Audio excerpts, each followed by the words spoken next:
Wake Up Fallbrook. Welcome to the Wake Up Fallbrook Morning Newscast. I'm your humble host, Ron Burgundy. Today we kick off our Where in the World segment with Champ. Well, Champ, where in the world are you? Well, Ron, I'm right here. Oh, there you are. I'm wondering where you are at the station. I've been working off a World of Warcraft hangover. Not good, but as long as I got my coffee, I think I can make it through this thing. That's very good. Yeah, I just got back from Beijing. It's one of the biggest countries in China. It's also the capital. Yeah, I've had my fill of yeah. crickets and fish head soup. Let me tell you, do not eat the fish head soup. It gives you indigestion. Well understood. You're Those gonna are hate horrible. it. You're gonna hate it. On a serious note, though, I have had one of the most amazing adventures visiting China, going on a journey through the history and culture of Chinese art. On my journey, I found China to have a rich history that contains many tremendous and remarkable structures. Today, on our influential report, we will visit the Lingtong district, where the army of the first Chinese emperor was buried. Then we will explore the Great Wall of China, which in fact is one of the largest man-made structures in the entire world. It is, it's Wow. true. But let me tell you one thing, the Great Wall, been there, done that, it's not that great. It's not that great. But after that, we'll journey our way through the Forbidden City, and I will share with you about the rulers of the Ming Dynasty. I told you I'm working off a hangover. You gotta give me a break here. Come on, you got this, Champ. This hasn't happened to be the first I time. know. To the end of the Qing Dynasty, which is almost 3 centuries, by the way. I have also brought back from these some amazing photos and art pieces to depict the culture of China. Well then, Champ, what are we waiting for? Let's get started. I'll tell you what I'm waiting for, a whammy! Champ, as you were saying? Well, Ron, one of the first ancient Chinese monuments that come to mind when you think of Chinese art is the Terracotta Warriors. These warriors are a collection of sculptures depicting the armies of the Qin Shi Huang, the first emperor of China. That was a beautiful pronunciation. Oh, I know. I'm a very culturally and ethnically friendly Amazing. person, I know. But, Please continue. well, it's actually quite interesting. It's a form of funerary art that was buried with the emperor in 210 BCE. I mean, BCE. That was a long Where do time these guys get off? I mean, don't even know it. I They're quite know, old. science, whatever. The warriors were discovered in 1974 by the local farmers of the Lingtong district in Jiangxi province. The warriors vary in height according to their roles. Is that some say it's more of a, trademark in all of art history. Oh, it's called yeah. hierarchy. Hierarchy structure. There we go. I see you've heard of it. I have heard of it. I am quite the scholar. I know. Well, I mean, listen, I get around the ballpark every now and then because, I'm a sports guy. But let me tell you, these warriors back in the day, if you can tell by the statues, these guys were pumping iron, okay? They were true men. They were pumping iron. The As you warriors, were saying? No, well, let me tell you, the warriors vary in height according to their roles. Naturally, the tallest sculptures being the generals. The figures include warriors, chariots, and horses. Researchers estimate that the army originally contained more than 8,000 soldiers. I know, it's incredible. That's a lot. I know. 130 chariots with 520 horses and 150 cavalry horses, the majority of which remain buried in nearby pits. An interesting fact is, they actually found these terracotta warriors in a massive pyramid they built to the emperor. That's a monumental scale right there. I know, they think that the wow. Egyptians only built the pyramids, but in reality, you got the Chinese, Got the South Americans. networks. It's of really course. interesting when you dig into it. Some of the things you Absolutely. learn about. Other non-military figures were found with the warriors in the pits, including officials, acrobats, strongmen, and musicians. Similar to the ancient Egyptian culture, the ancient Chinese culture believed that the ruler's favorite worldly possessions would be taking them to heaven. These possessions varied from horses, servants, the emperor's favorite concubines, and animals, along with their masters. The first Chinese emperor, Qin Shi Huang, made contributions to China and helped strengthen that nation as a nation. And you know what I say about nations? God bless them. God bless them all. Although the Qin dynasty lasted for a short amount of time, it influenced the culture and was a stepping stone for dynasties in the future. These feats were accomplished by Qin Shi Huang, ranged from military, economic, and cultural fields. The warrior's purpose was to show off Qin Shi Huang's glory and power, even after he died. They were also used to commemorate the victory over the warring states which helped unite China. Lastly, and more importantly, the emperor wanted an army in the afterlife.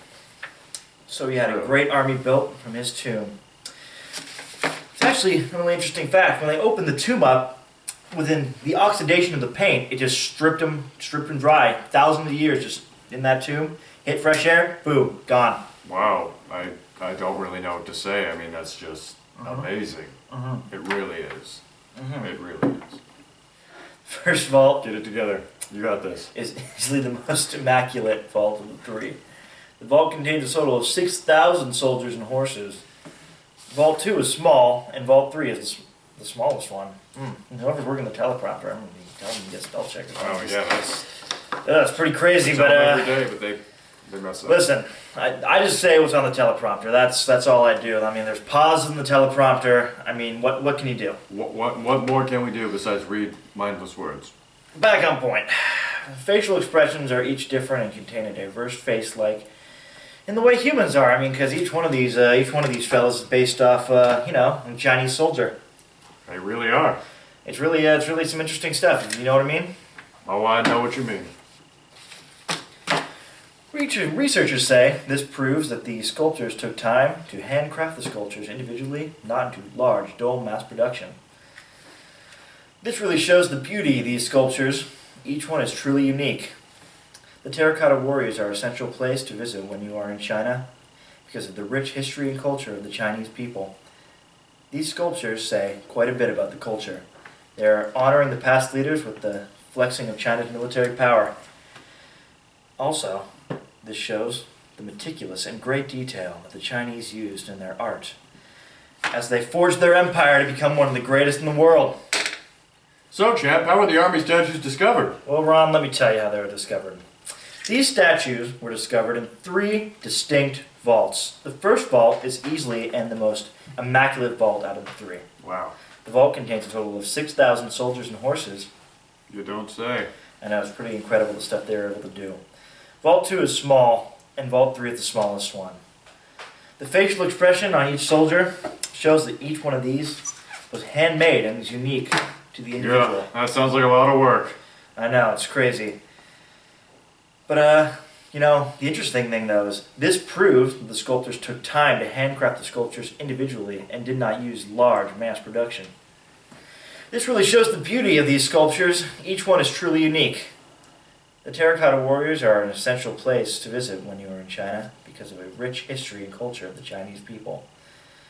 These sculptures say quite a bit about the culture. They are honoring past leaders with flexing China's military power. Also, this shows the meticulous and great detail that the Chinese used in their art and what made them one of the greatest empires of the Middle Age. That's all very interesting. We need to take a quick commercial break here. After all, we need to pay the bills around here. Here, stay classy, Fallbrook. We'll be right back. Whammy! Panda Express, your one-stop shop for authentic Chinese food. Welcome back, everyone, to Channel 33 News. The only news that matters. Wow, champ, that was really an amazing journey that you went on. I really felt like your visual and contextual analysis of the Terracotta Warriors really had me going. I felt like I was on the journey with you, I mean, literally.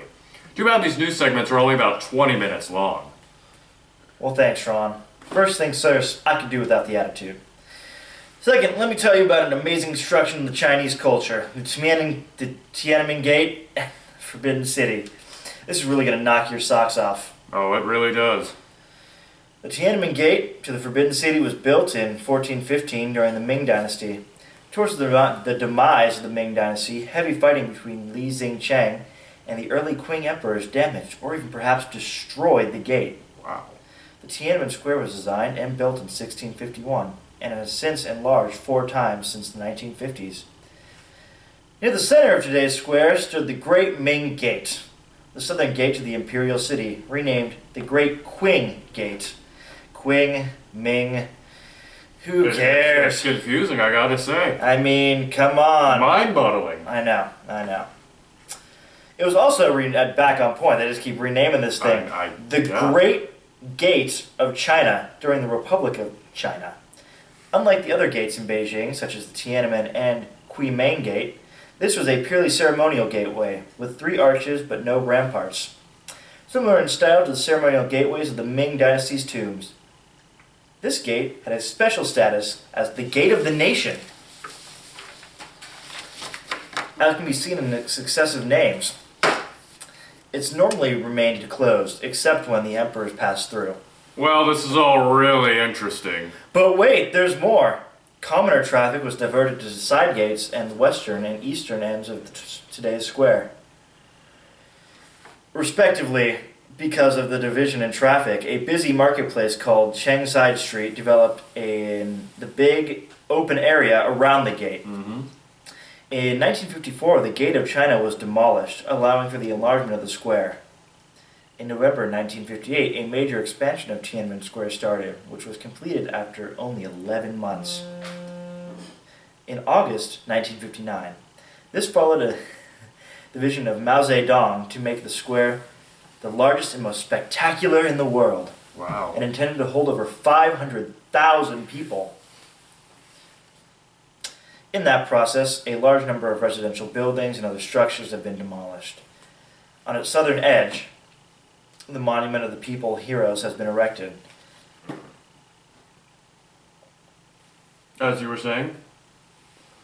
I don't know this word. Technical difficulties, I mean, we pronounce them, we mispronounce them. Big words are You hard. got it, champ, you got it. We're right here with you. Big words are hard. We're and I always did not gonna be get a with good you. schooling. My mama taught me to read, but I still can't do it sometimes. It's kind of difficult. I mean, Well, it's alright, you know. We'll just continue with through it, alright? let's just start back where I left off, where I so graciously left off. Absolutely. As part of the 10 great buildings constructed between 1958 to 59 to commemorate the 10-year anniversary of the People's Republic of China, the Great Hall of the People and the Revolutionary History Museum, now the National Museum of China, sounds interesting, Here we go. were erected on the western and eastern sides of the square. The year after Mao's death in 1976, a mausoleum was built near the site of the former Gate of China. On the main north-south axis of the square, in connection to this project, the square was farther increased in size to become a fully rectangular and being able to accommodate 600,000 people. That is an amazingly large amount of people.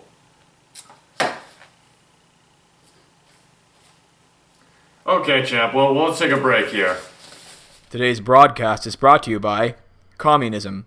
Don't knock it till you try it. Oh, sorry, Champ, folks. we're back on. Alright, champ, take it easy from your rants. I remember a few things about my art history class about the Forbidden City. Well, if you think you can do it better, Ron, enlighten me. Oh, I will do that so, champ. You just sit here and listen. The Forbidden City was a Chinese imperial palace from the Ming Dynasty to the end of the Qing Dynasty. It is located at the center of Beijing, China, and now houses the Palace Museum for almost 500 years. It served as a home of the emperors and their households, as well as a ceremonial and political center of Chinese government. Built in 1406 to 1420, that's a long time ago, am I right about that, champ? I mean, it's crazy. I mean, it that's like consists of that's 980 more. That's buildings. at least more than a year. That's I mean, ridiculous. yeah. And it covers 72 and 180 acres. The palace complex exemplifies traditional Chinese palatial. I don't even know what that would Listen, be. Ron, I Palatial know. architecture. There's big words in there. There are a lot of We big words gotta to do. sound them out. We gotta sound them out. And that palatial architecture has influenced culture and architectural developments in East and Asia elsewhere. East Asia elsewhere. Uh-huh. That Eastern Asia is really getting it. The Forbidden City was declared a World Heritage Site in 1987, so not that long ago, and is listed by UNESCO as the largest collection of preserved ancient wooden structures in the world. Construction lasted 14 years, required more than 1 million workers. Material used to include whole logs of precious Phoebe zahanian wood found in the jungles of southwestern China. Now that's an exotic wood, folks. That ain't no timber. That's not timber. That's not timber. cedar. You know all timbers. Or Well, that oak. ain't no timber. No, that's not even American right there, folks. And large blocks of marble from quarries near Beijing. Quarries. Floors for the Quarry major and halls quarry. were paved with golden bricks, especially baked paving bricks from the Siyao. From 1420 to 1644, the Forbidden City was the seat of the Ming Dynasty In April 1644, it's captured by rebel forces by Li Shisheng, who proclaimed himself emperor of the Shun. It was captured by the Shun dynasty? What is this, folks? I don't even know.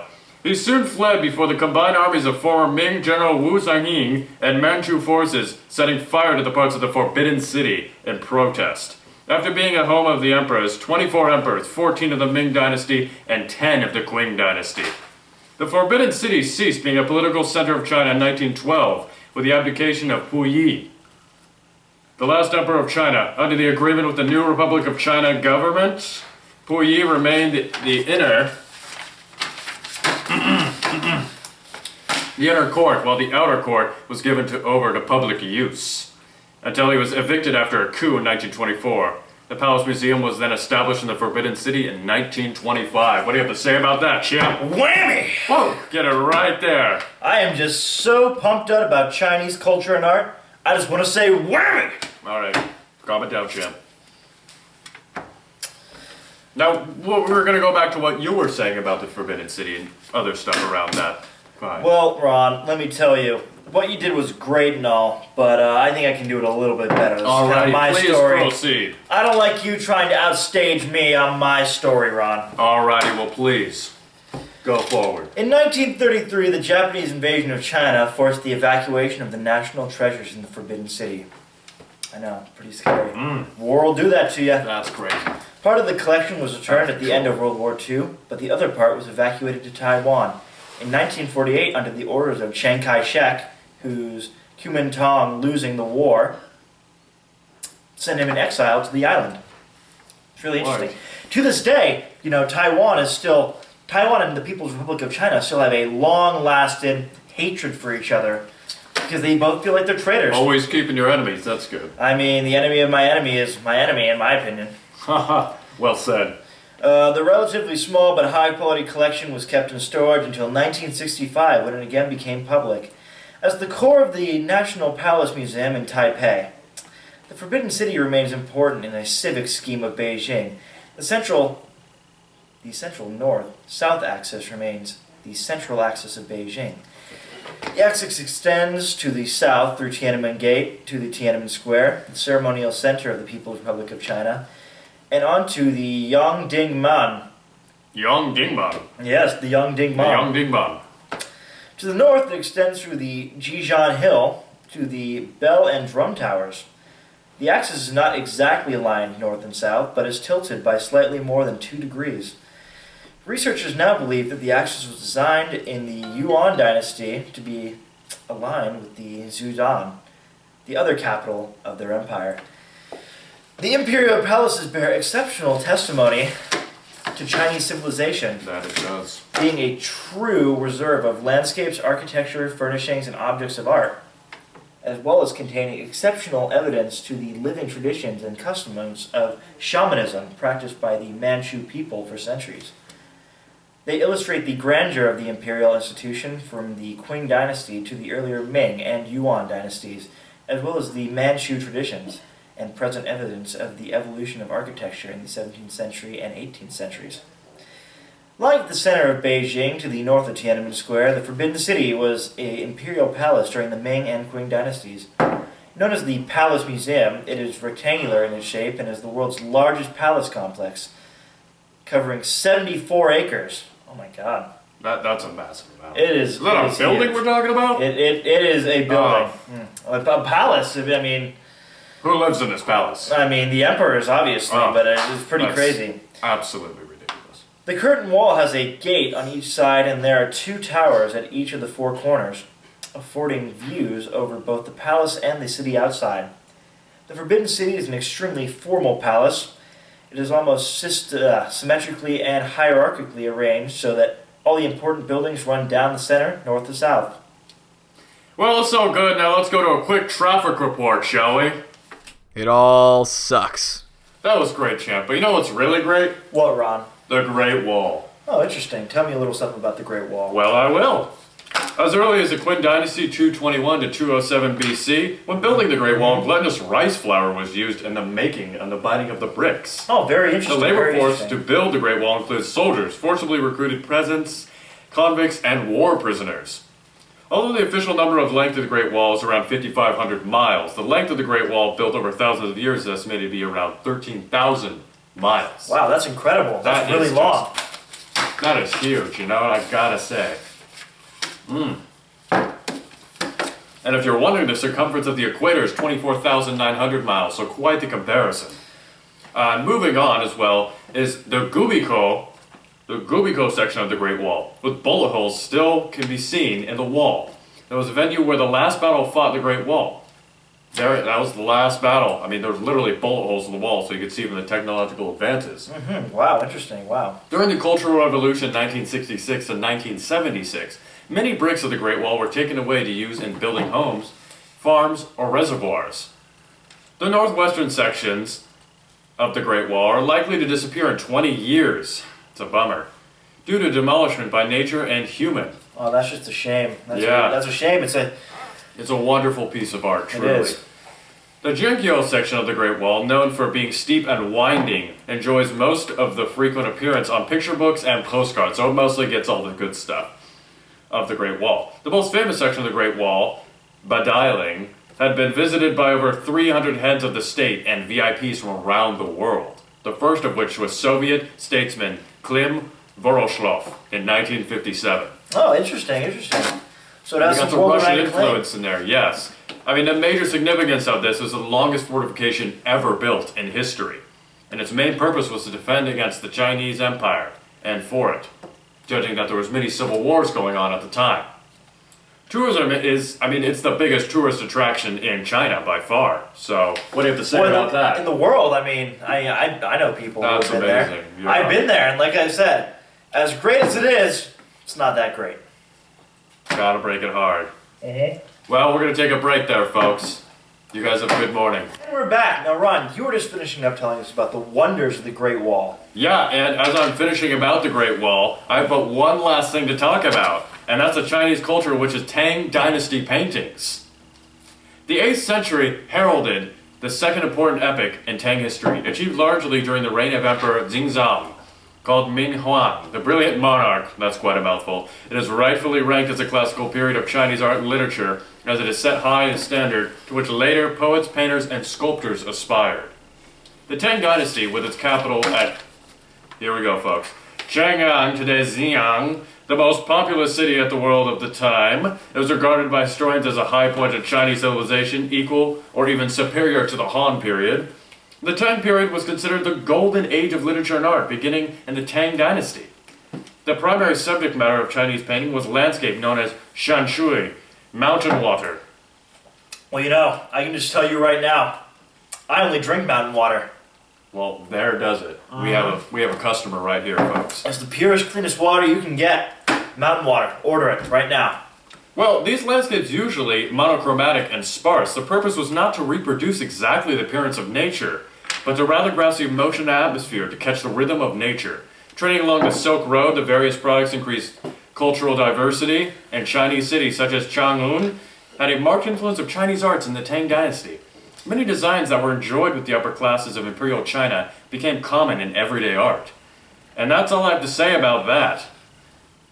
And this concludes our broadcast today, folks. We have just informed you about the history and the culture of Chinese art. We enjoyed our way through the Great Wall, examined the terracotta warriors, admired the pottery of ancient China, looked at a few paintings, and there to end it all off, the Forbidden City. And the Tiananmen Square as a brick and for the champ. I am the Ron Burgundy. Stay classy, Fallbrook. And I just want to tell you, everyone there at Fallbrook High, have a wary day! Ron, Champ, anyone? Are you there? Where'd everyone go? What, no love for the writer, producer, and cameraman? Well, ladies and gentlemen, let me tell you something about Chinese porcelain. Porcelain was popular amongst the Tang and Song dynasties. Porcelain pieces were first commissioned by the palace and or the emperors. 320,000 pieces of porcelain are a part of the imperial collection and can be viewed at the Palace Museum, which is located in the Forbidden City. One of my favorite pieces is the Chinese Celadon porcelain Zun vessel from the Qing dynasty. The purpose of this piece was to store and serve water. The vessel is a pear shape with a wide neck. There is a raised ring around the neck. Two fish-shaped handles are located on both sides of the vessel. for transporting purposes. The vessel itself is a greenish-bluish color, which is common in porcelain. The Chinese are the inventors of porcelain. This is but one of Chinese contributions to civilization, and it was during the Shang dynasty that the early stages of porcelain first came about. The ancient Chinese were the ones who first used firing techniques to create the white pottery. Yes, it was originally started out as pottery. Then during the Tang dynasty was porcelain truly made. Collectors consider the porcelain bowls and vases that were during the Ming and Qing dynasty artistic treasures. Porcelain makers from the Ming period were known for creating blue and white under glazed porcelain. Painting over the glaze using enamel colors was a decorative technique that the Chinese used. Patterns and colors on the porcelain were developed during the Qing period, which gave porcelain a more colorful and interesting look. These porcelain art pieces tell me why China was a very sophisticated culture during the Chinese dynasty periods. And that's all I have to say about that. Now that's a wrap.